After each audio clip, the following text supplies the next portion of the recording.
welcome to some more questions and answers here on the Old Front Line. These are questions submitted by you, the podcast listeners, and each month we select some of the best questions that have been submitted via email and the Discord server to answer here and hopefully give us all fresh perspectives and new knowledge of this vast subject of the Great War. So let's begin. After a summer break, we're back with Season 7 of the Old Front Line podcast, and we're resuming our very popular question and answer episodes where you, the listeners, can submit questions and I do my best to answer them.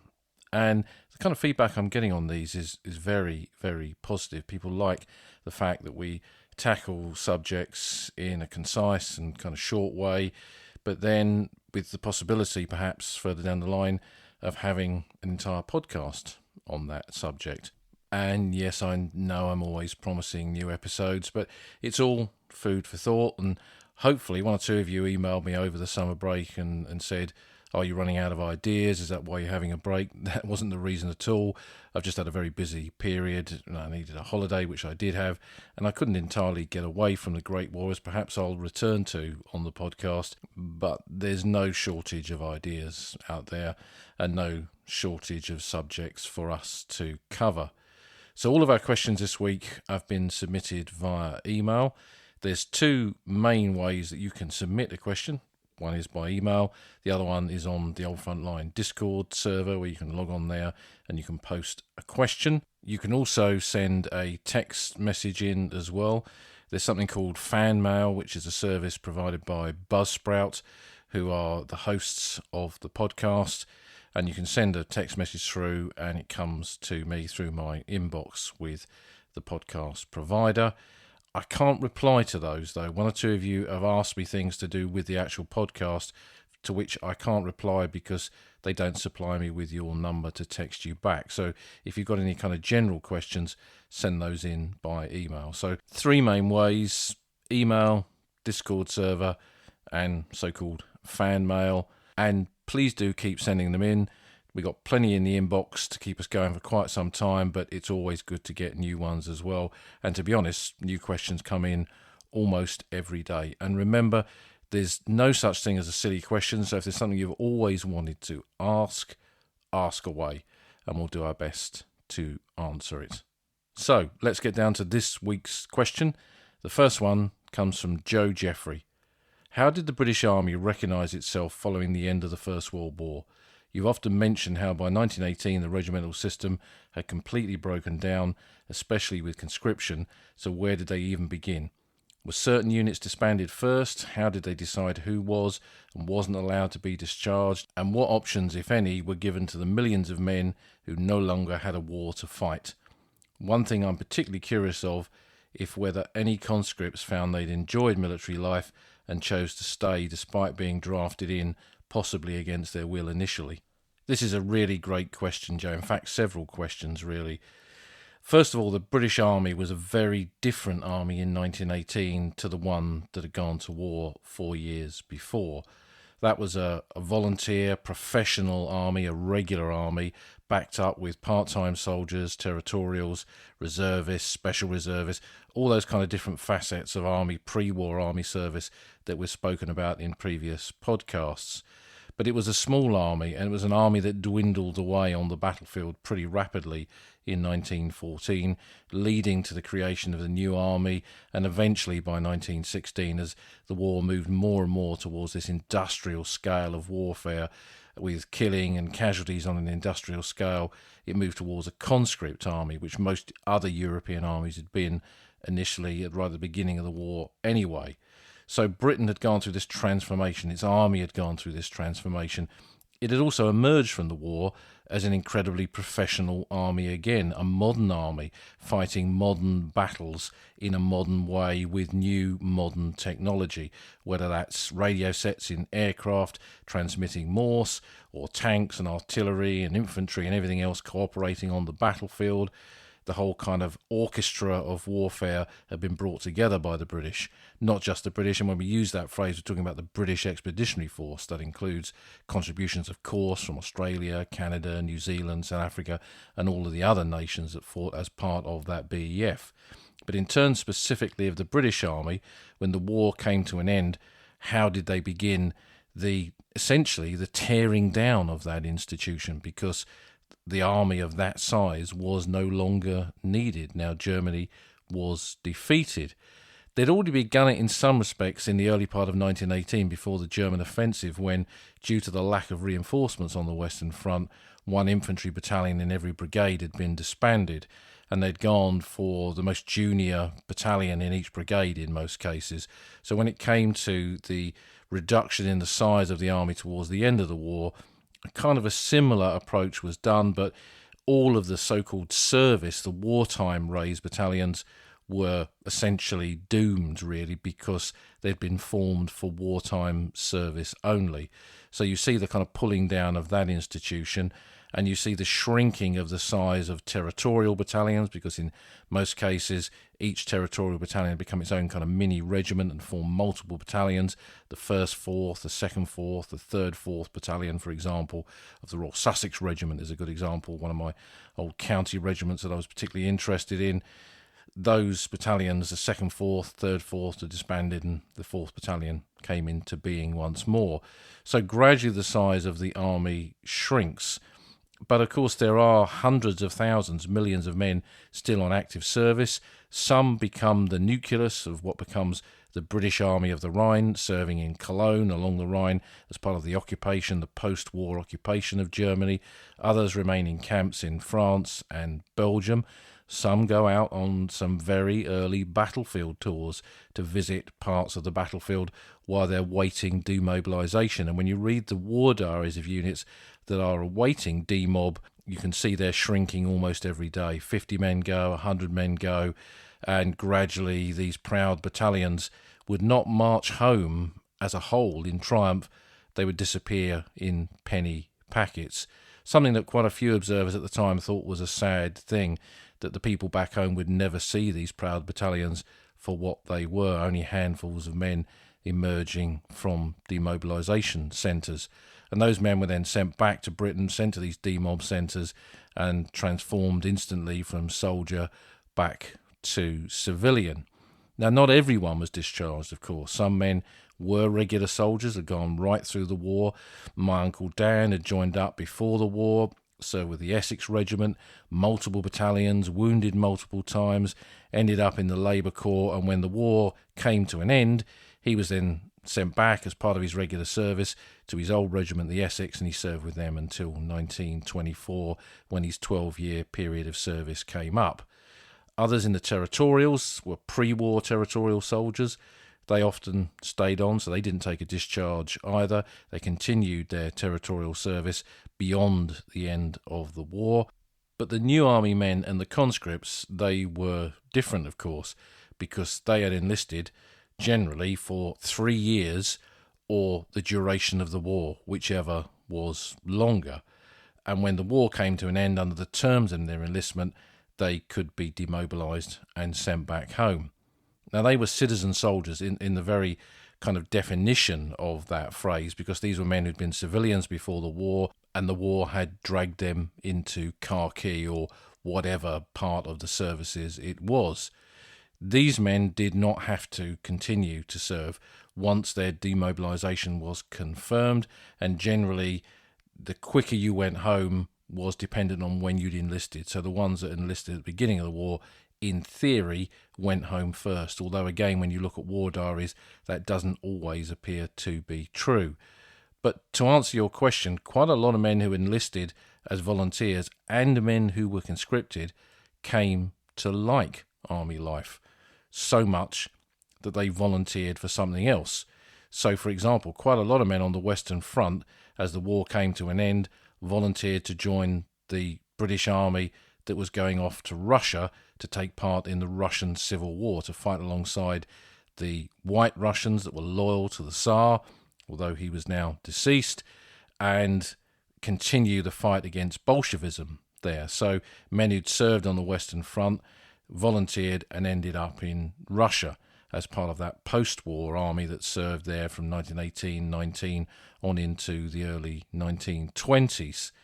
But there were others who elected to join the regular army. Over the years of, again, looking at the Royal Sussex Regiment, I've seen men who were wartime enlistees, whether volunteers or whether conscripts. You can tell that by the kind of size of their number. Towards the end of the war, the numbers got bigger and bigger. And then you see they've got a new number issued to them when the war was over, which is a regular army number indicating that they've joined the regular army. I've got a few photographs of Royal Sussex men in India after the First World War wearing their medals, and they're not all men with trios. Often they've just got a pair. So those would be almost certainly men who were wartime volunteers from the new army, Kitchener's army, or were conscripts. So it did happen. It is a fascinating subject. Again, it's kind of a question or a series of questions that could be answered in an entire podcast. But I think that what you see, as I said at the beginning, is a transformation of the army, and I guess a transformation of men within that army. Survivors don't all want to go home. What do they do when they go home? That's the thing that is in the mind of many of them, perhaps all of them in some respects. How would their lives ever be the same again? And what they know now is the army, the experience of the army, the comradeship of the army. The army is a known entity. The world back home, they know, has changed. How much has it changed? And how would that change their lives in a way that they didn't want? So I guess there's all kinds of reasons why a man continues to serve in uniform. And you see those most definitely at the end of the First World War. I guess we instinctively think that that was it. Once the curtain came down, they all wanted to leave. They were all done with it. But we know for sure that men continued to serve. And not just in Russia, but there were other conflicts flaring up on the northwest frontier in Iraq, which drew men who had served in the conflict. And jumping on a war, one of the things that's always fascinated me over many, many years is coming across Great War veterans who served in the Northwest Europe campaign of 1944-45, from D-Day through to Arnhem and beyond. And I've discovered a staggering number of men who had uninterrupted service from one conflict to the other. So there must be some really incredible medal groups out there reflecting all this. So a great question, Joe, and hopefully that's answered some of your kind of core issues that you've raised there and has prompted you to go off and do a bit more research on this subject yourself. Question 2 comes from Robin Prattley. You often mention when the Great War meets the Second World War. How did the veterans you spoke to feel about going through it all again, and did any of them serve? Well, again, this kind of ties a little bit into the previous question, and an excellent question to ask, Robin.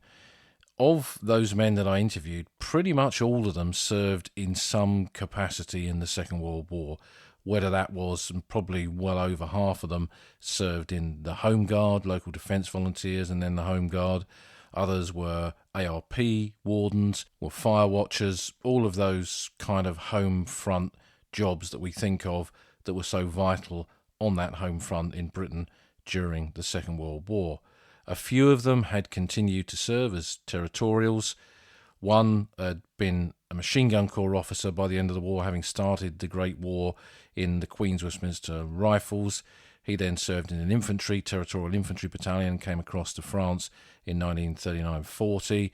George Butler, who I've mentioned quite a few times, he was Lancashire Fusiliers. He was still serving on the outbreak of the Second World War, and by then he was Company Sergeant Major, and he went over with his battalion of the Lancashire Fusiliers, and he too served in the Phoney War and then the retreat to Dunkirk. Quite a few of them would often talk about that. That was their kind of latter part of their service, and see it in a slightly different way. It was a different war, a different army, a different approach to fighting, and a different enemy.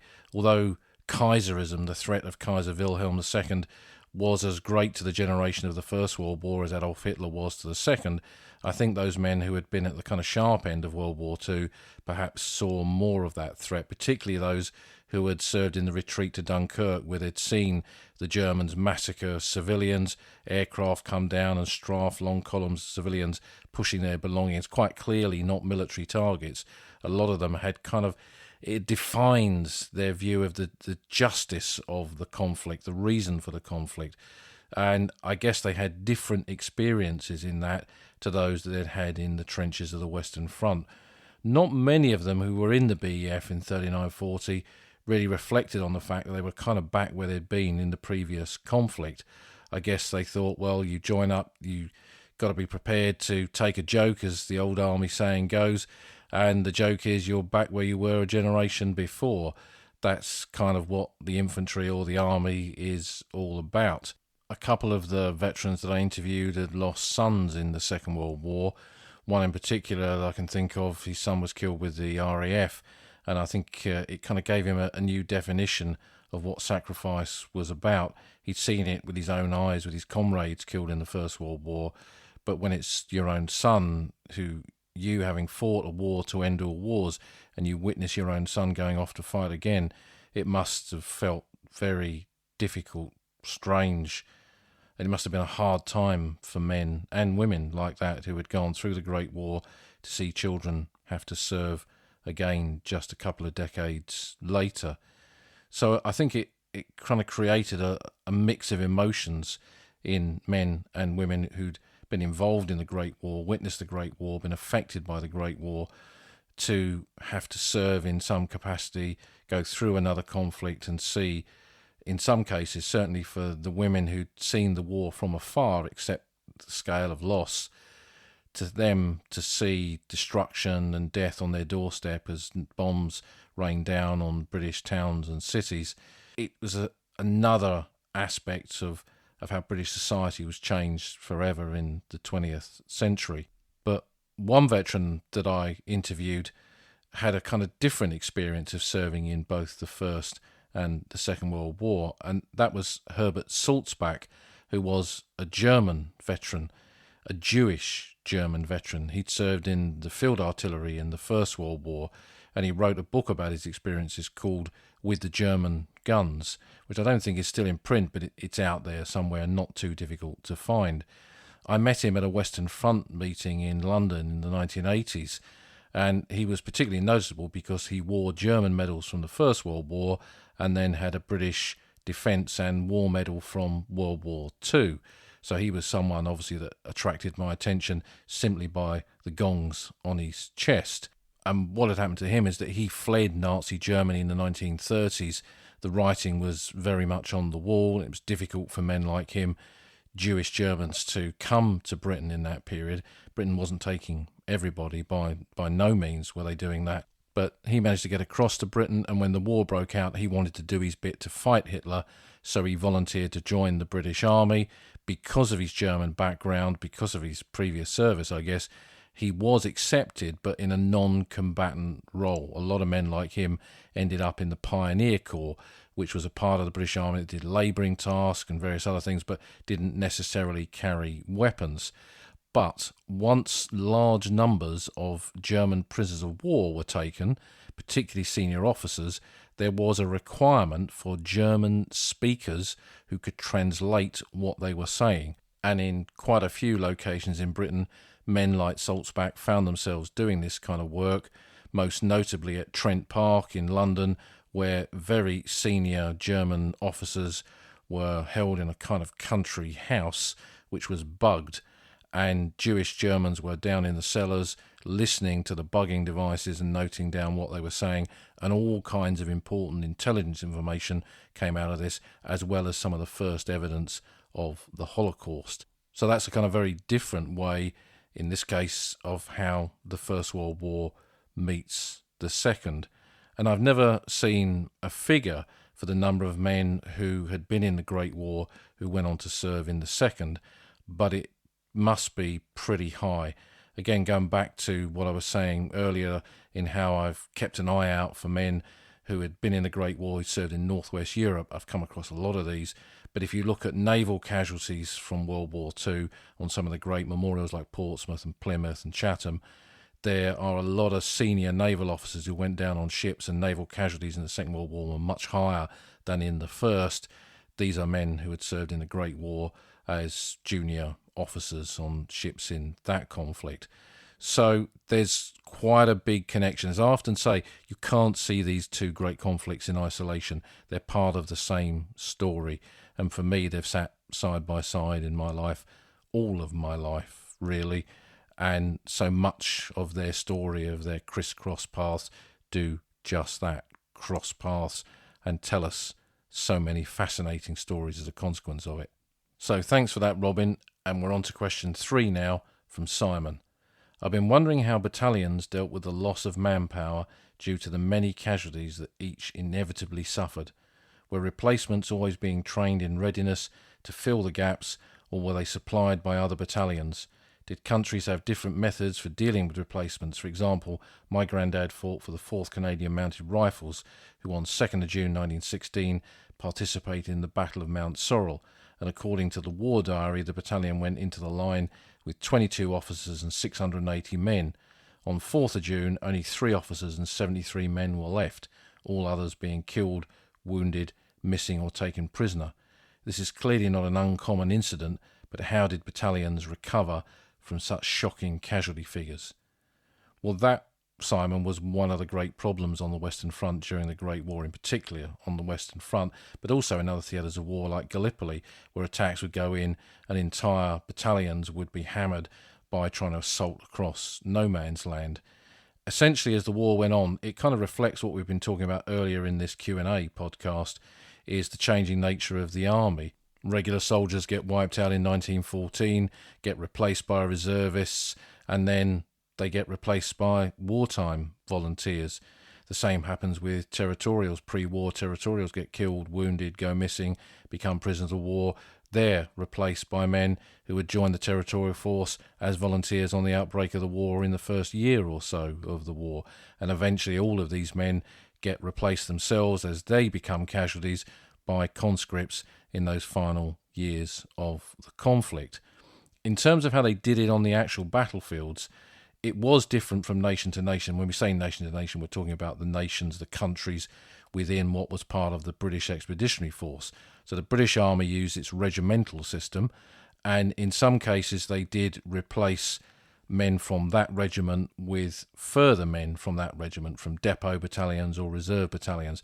But as the war continued, that became more and more difficult. So when I looked at my South Downs battalion of the Royal Sussex Regiment, they lost a lot of men at Richbourg in June 1916 and on the Somme.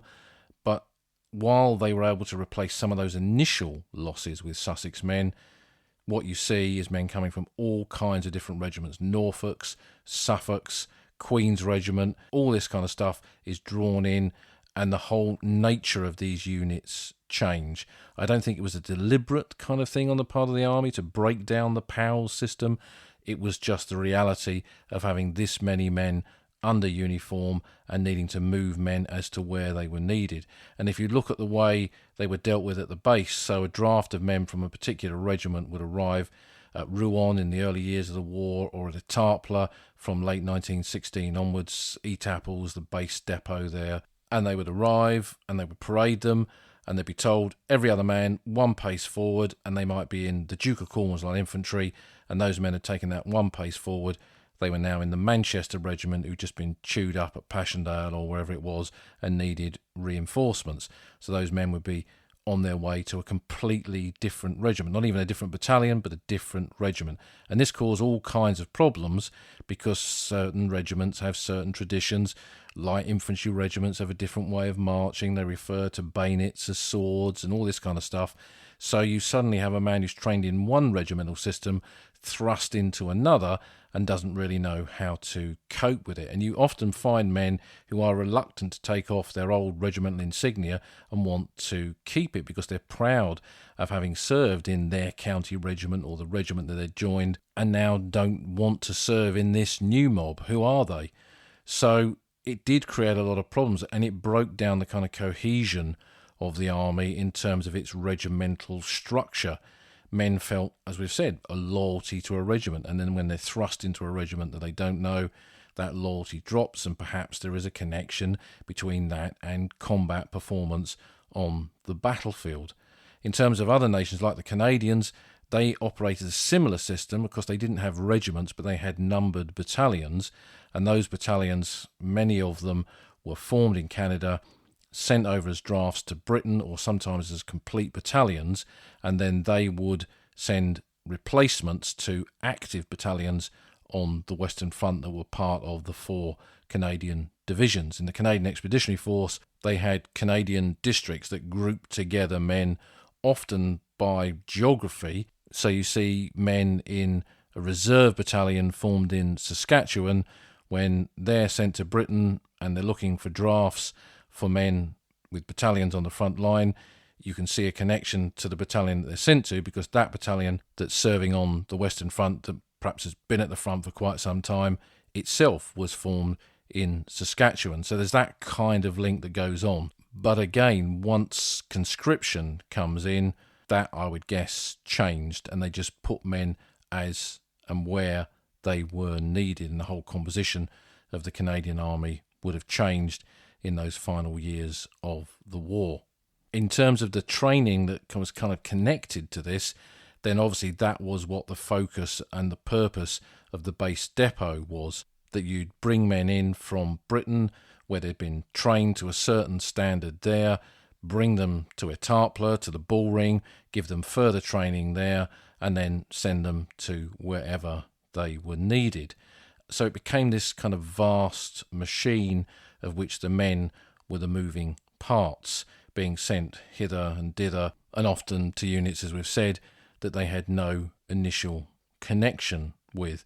So by 1918, a Sussex battalion could have Geordies and Jocks and Welshmen and Londoners in it, and a Gordon Highlander battalion could have Cockneys, Cornishmen, it could have lads from the South Downs of Sussex, and so the whole kind of makeup of the army was very, very different. And I guess that again reflected the whole changing nature of not just the war, but warfare and how men were employed to fight that. So again, another fascinating question, and I kind of feel these are all slightly tied together this week.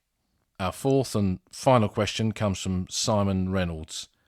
Given the length of the war, would it be possible to chronicle a death from J.H. Parr to H. Gunther on each day of the war? If records are that precise and time allows, would each day of the war have a victim on it? A rough calculation, that would be 1,567 days, or even an unknown soldier on each day. Just curious, if possible. Well, when you refer to J.H. Parr and H. Gunther, I think you're talking about John Parr and Henry Gunther. John Parr, for a long time, is accepted to have been the first British battle casualty of the British Army on the Western Front, and Henry Gunther is the last Allied soldier killed on the 11th of November 1918 when he was advancing near Verdun, and in the divisional history it says as he was struck and his body fell and touched the soil of France, the war came to an end. So he's, I think, pretty much accepted as the last Allied casualty on the Western Front. Parr is not the first Allied casualty on the Western Front. He may not even be the first British battle casualty. There's been a lot of research over this which kind of has disproved perhaps that point. And in fact, those very first casualties, some of which date back to the very first days of the war, and we've got to remember that French and German units were fighting each other long before the British fired their shots at Mons. That will be the subject of a podcast episode in Series 7, looking at the first men to be killed in the fighting on the Western Front. British, German, French and Belgian. So that's one for down the line. But to take your question as a whole, would it be possible to take every day of the war and find a casualty on it? I don't think that would be too difficult.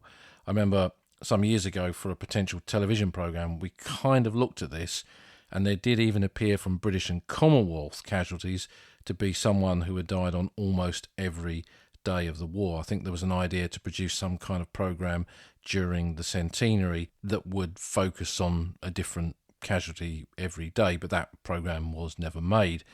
And when you go to Lissenherk Cemetery in Flanders, there is a kind of a version of this there. What they've done, there's a walkway that takes you from the visitor centre area down to the original entrance of the cemetery, where there are a number of kind of iron bars laid out in a long line, some higher than others, and it's a kind of a bar chart showing the casualties kind of day by day, the peak days that there were losses who are buried in Listenhurst Cemetery, which has 10,000 graves in it. It was once the biggest British cemetery from the First World War until Tyne-Cot was made from a small battlefield cemetery in the 1920s, and that chart is also represented within the visitors centre itself, and it gives you these kind of peak periods where big battles were going on. So it's not surprising there were more casualties dying and being buried in the cemetery at that point. But that shows that not quite every day of the war, but for a significant period of the First World War in Flanders, there is pretty much a casualty every day.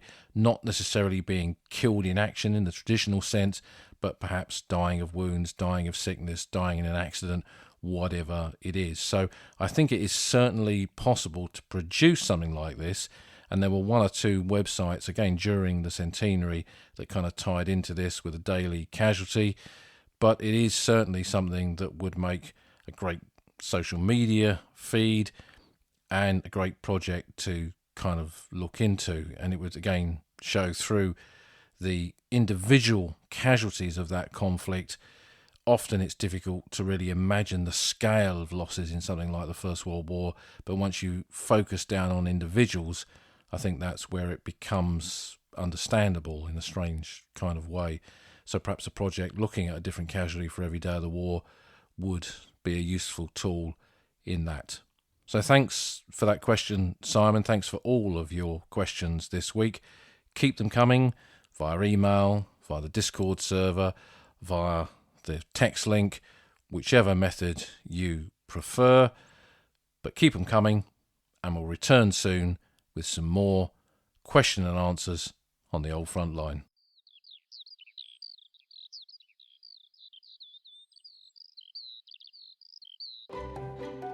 You've been listening to an episode of the Old Front Line with me, military historian Paul Reed. You can follow me on Twitter at Somcorps.